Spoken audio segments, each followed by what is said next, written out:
فرماتے ہیں کہ مجھے جنت کا نظارہ کرایا گیا، مجھے جنت دکھائی گئی تو جنت کے اندر سب سے زیادہ میں نے غربا مساکین کو دیکھا، وہ لوگ کہ جنہوں نے دنیا میں غربت کی زندگی گزاری ہے، تو جنت کے اندر میں نے سب سے زیادہ ان لوگوں کو دیکھا ہے۔ فرمایا کہ مساکین کو جنت میں داخل کر دیا گیا اور امیر لوگ لائنوں میں لگے ہیں، ابھی تک ان کا حساب و کتاب نہیں ہوا۔ اسی طرح جہنم والوں کا ڈائریکٹ فیصلہ ہو گیا، وہ جہنم میں داخل کر دیے گئے، تو جہنم کے اندر میں نے سب سے زیادہ عورتوں کو دیکھا۔ پوچھا گیا کیوں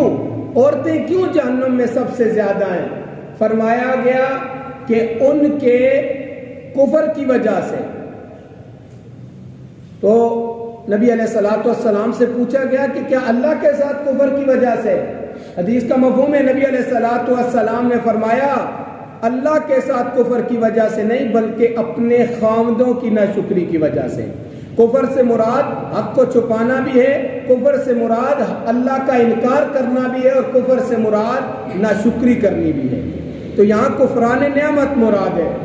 کہ میں نے سب سے زیادہ جہنم میں عورتوں کو دیکھا کہ وہ اپنے خاوندوں کی ناشکری کرتی ہیں۔ پھر نبی علیہ الصلوۃ والسلام نے مزید بھی اس کی وضاحت فرمائی کہ اگر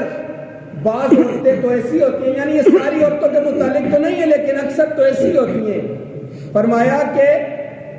ساری زندگی ان کے ساتھ نیکی کی جائے، ساری زندگی ان پر احسان کیا جائے، اور یعنی خاوند ان کو مختلف چیزیں لا کر دے، ساری زندگی ان کے گھر کے اندر ان کا علاج، ان کی تعلیم، ان کی رہائش، ان کے کھانے پینے کا ہر چیز کا اچھا بندوبست کرتا رہے، اسے شاپنگ کے لیے بھی لے جائے، اس کی خواہشات بھی پوری کرے، لیکن اگر کسی ایک موقع پر وہ خاوند اس کی خواہش پوری نہ کر سکے، کسی ایک موقع پر اگر وہ خاوند اس کے ساتھ وہ مدد نہ کر سکے جو چیز وہ مانگ رہی تھی، تو وہ کہتی ہیں میں نے تو اس سے کبھی خیر دیکھی نہیں ہے، مجھے تو اس گھر میں کبھی سکون ہی نہیں ملا، میری تو کبھی کوئی بات مانتا ہی نہیں ہے۔ تو فرمایا کہ وہ خاوندوں کی ناشکری کرتی ہیں اور احسان فراموشی کا طریقہ اختیار کرتی ہیں، لہذا ان کو میں نے جہنم میں زیادہ دیکھا۔